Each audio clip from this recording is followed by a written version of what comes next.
Greetings everyone, hey, how you doing? It's Matt Sella. Today we will be doing a spoiler talk review for DuckTales Season 3, Episode 11, dubbed The Forbidden Fountain of the Foreverglades. Join with me finally as he escaped the Hazel House itself and also found a bit of a special fountain of youth. It's Marcello, aka Marc. How you doing there, Marc? It's been a long time since you got out of that house. I've seen so many things. Horrible, candy-craving things. All publicly domained and Universal Monster-esque. And it's quite a show you probably saw there. But you're in good shape now, since you found the Fountain of Youth after all. Oh yeah, I feel younger, better, healthier, less smoky, and everything else wrong with California at the moment. I feel good.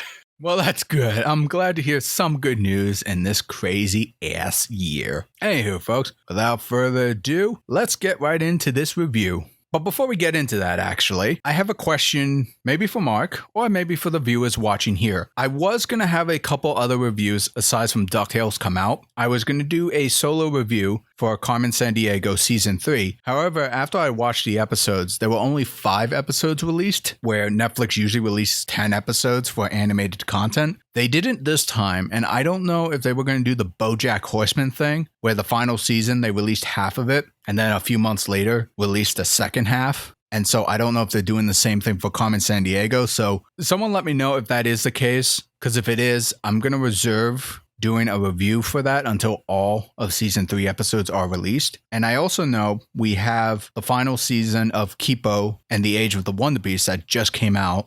Hopefully a review for that will come as well. But for now, let's go back to DuckTales. So Marc, why don't you let the fine folks know, what is the general synopsis of this episode, The Forbidden Fountain of the Foreverglades? Well, Matt, I'm glad you asked. We're going down to the bayou, although there's no Cajun accents involved in this. There is a Frenchman. Anyway, it seems that the famed explorer Ponce De Leon, years and years, centuries ago even, thousands of years ago, had discovered the Fountain of Youth deep in the Florida Everglades. And as one of the lost mysteries in the journal, Scrooge and the gang are there to find it themselves. But there may just be more than a mysterious fountain, Goldie O'Glit, and another person in the race hunting for a fountain. Plus, it's also spring break, which means nothing but wild times, parties, and youth wasted on the young. And I would say that is generally the synopsis for this episode. Now, Marc, why don't you let the fine folks know what's some of your major takeaways from this episode? What did you like? What did you not like? Well, Matt, in addition to this being another solid episode with actually having Scrooge kind of more in the main focus again, which we haven't had in the last few episodes, we do have the return of Goldie, and her relationship with Scrooge is actually, I think, the most fleshed out we've seen it here. I really liked it. It was, pardon the expression, kawaii as heck. And we kind of have 2 villains. Of course, if you find the Fountain of Youth, odds are you're going to use it. So Ponce de Leon is, arguably our main antagonist, but he's voiced by Nestor, who some of you might remember as the voice of Senior Jr. from Kim Possible. Yeah, and God, that was such a trip. But also, John D. Ruckerduck returns as a withered old husk willing to use the Fountain of Youth, and he actually wound up being really funny. I really we had 2 great comedic villains here that worked well, and I kind of half expected Rockerduck to perish in addition to probably Ponce de Leon, but he didn't. So Rockerduck continues to be a part of Fowl and a thorn in Scrooge's side for another day, which I like, because he's voiced by John Hodgman, who I forget what I've heard him in before, but I actually really loved his delivery in this episode. I would say animation was good overall. Plot maybe a little predictable, but I think, when you have something with the Fountain of Youth, you kind of assume there's just so many ways they're going to go with that sort of a plot device. But I liked it. I had a lot of fun. I do think that you were saying, Matt, that the A and B lines in this, Huey, Dewey, and Louie being at the resort and having a little paranoid who's the older sibling moment with the Fountain of Youth, and of course our main line with Scrooge and Goldie. You actually liked how well the A and B lines sort of meshed in this one, correct? Yes, to kind of piggyback off what you were saying, the plot was kind of predictable in a sense of like whodunit kind of way. But what I liked is how the mystery was kind of set up, and that both the A and the B do directly tie into each other to share that evidence. And I thought it worked really well in this case, especially like when you kind of thought about like how the youth magic is applied when Scrooge McDuck and Goldie become teenagers again, or the fact that you kind of notice that like only Dewey was the one who kind of grew up. You're like, I wonder what could have led to that. And then you kind of like roll back shortly after to say, well, he's the only one that actually technically touched the pool water with his toes. So you kind of connect the dots pretty quickly there, especially when, like I said before, Scrooge and Goldie came out of the river young and like, whoa, it can't be that easy, can it? Because the river itself, there was really nothing like, there's no like Garden of Eden or whatever around that river, just a generic jungle. So there had to be a different connection there. So I really liked the mystery that was set up there. And it was great to see just Ponce De Leon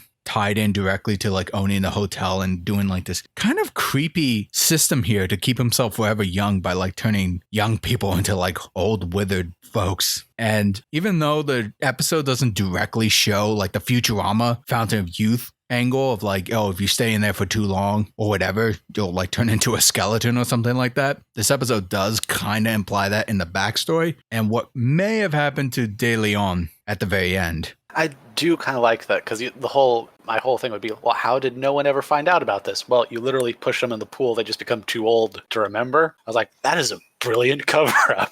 I don't know why I thought that was funny in a twisted sort of way. Brilliant and very dark if you think about it. Plus the fact that De Leon was like still also kind of obsessed with being a like respectable hotel manager. I don't know, of like charging them for the pool toys. No, I agree. He was very much a very kooky villain when you get down to it. And there were parts of me where it's like he was explaining his plan to Huey, Dewey, and Louie when he caught them. And you're like, these villains are always doing that monologue thing. But he actually had a fairly good reason why he was doing it. Because it's like, well, I'm going to throw you in the pool and you're going to become old ducks. So you'll forget this anyway. So I'm just going to enjoy myself and be a villain. So it's like, damn, man. I did also like, because then Scrooge and Goldie kind of find out too. And his first response was like, how many people are going to find out about this today? Like he was just generally kind of annoyed.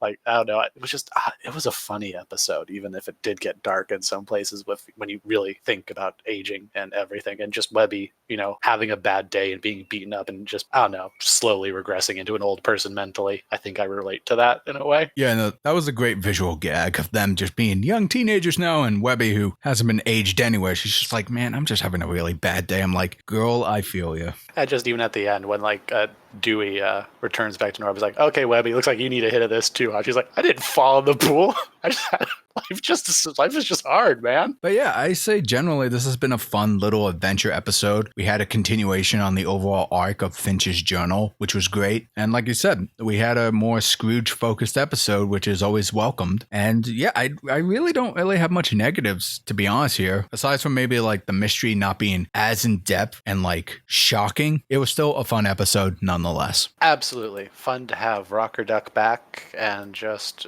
another threat to really be actually threatening, even if he's not so threatening to the McDuck family. Overall, I give it a solid rating. I liked it a lot. Well, folks, you heard our opinion, but now we want to hear yours. Let us know in the comment section below. What did you think of this episode of DuckTales? Season 3, Episode 11, The Forbidden Fountain of the Foreverglades. Did you like it? Did you not like it? Share your thoughts. Join the conversation. Be sure to like, share, subscribe, ring that bell to be notified when new videos drop. And if you want to support me directly, consider going to my Patreon or do a one-time donation at my Streamlabs. Links are in the description below. This is Matt Sella. This is Mark. Thanking you all for tuning in.